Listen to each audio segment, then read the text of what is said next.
rules your life. It tells you when to wake, when to work, when to love, when to stop. It's the invisible framework wrapped around everything you do. But what if it isn't real? What if time isn't a force you move through, but something that moves through you? Science has been whispering it for decades. Mystics have known it for millennia. Time is not linear. It doesn't flow like a river. It bends. It folds. And in the smallest spaces, the ones you never notice, it disappears. You weren't born into time. You were trained to believe in it. And once that belief cracks, everything changes.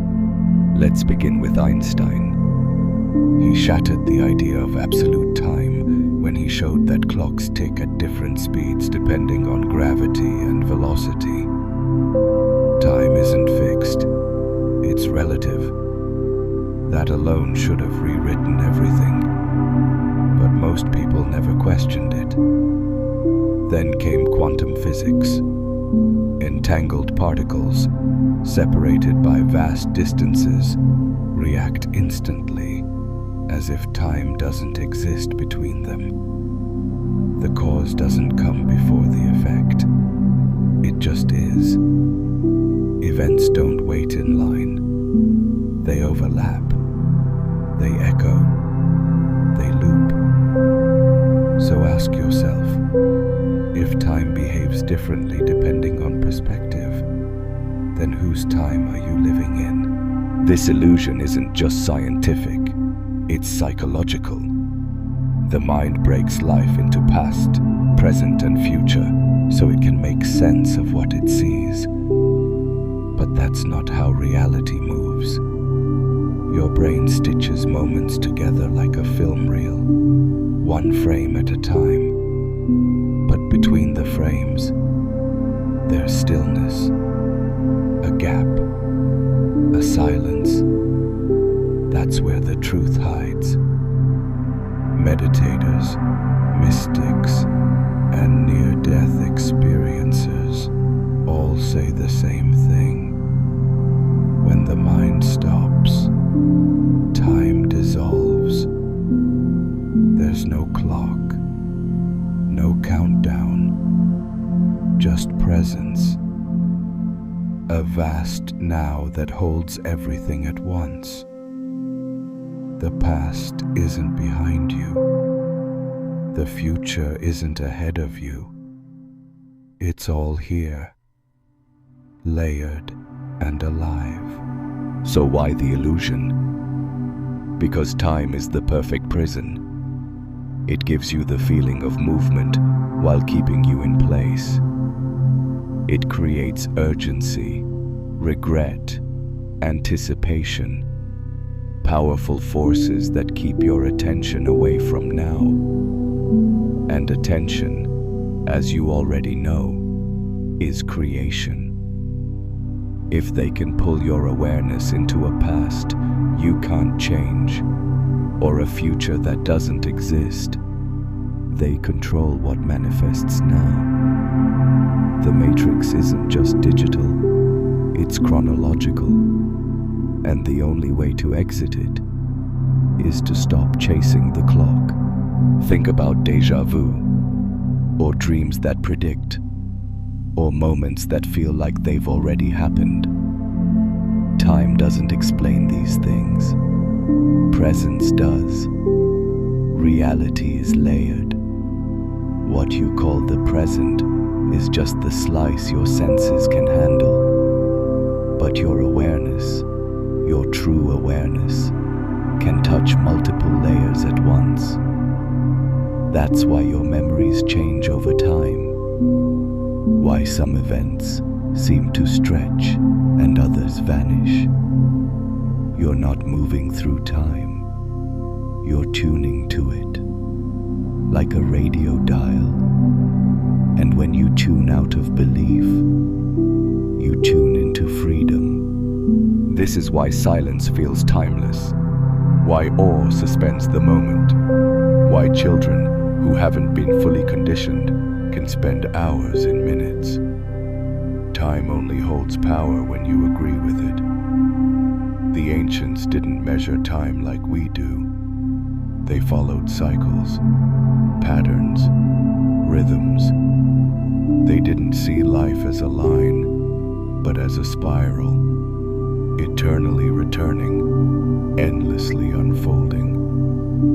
They weren't late, they weren't early, they were aligned.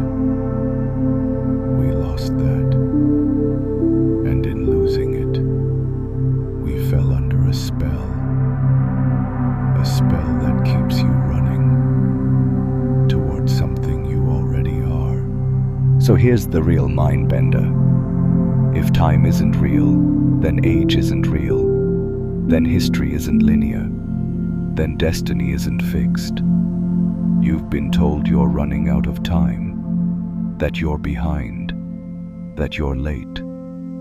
But how can you be late? In a dream, the only thing that's real is presence.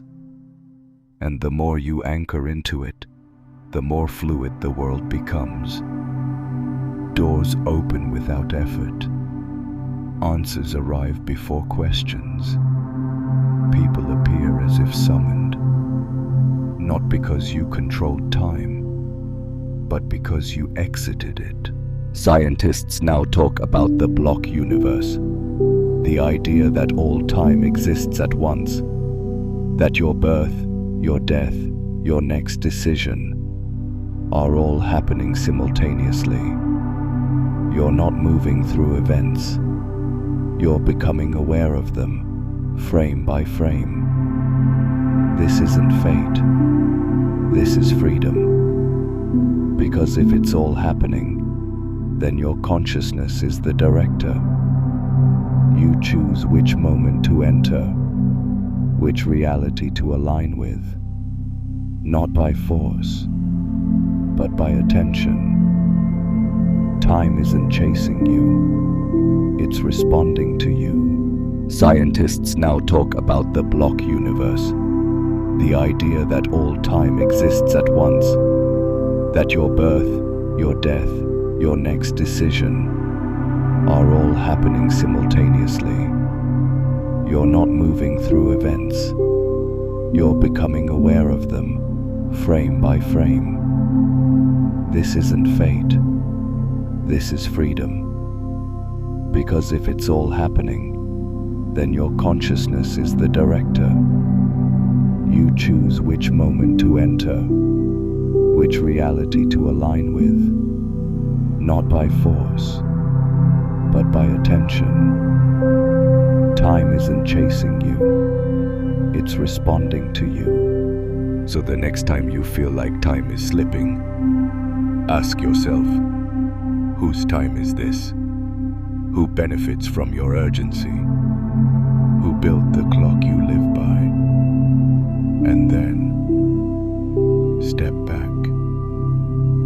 Feel the stillness between seconds, the infinite space inside one breath, the reality that doesn't move, but waits. You are not your schedule. You are not your age. You are not running out of anything. You are already where you're meant to be. Time didn't bring you here. You did. And the moment you see through the illusion,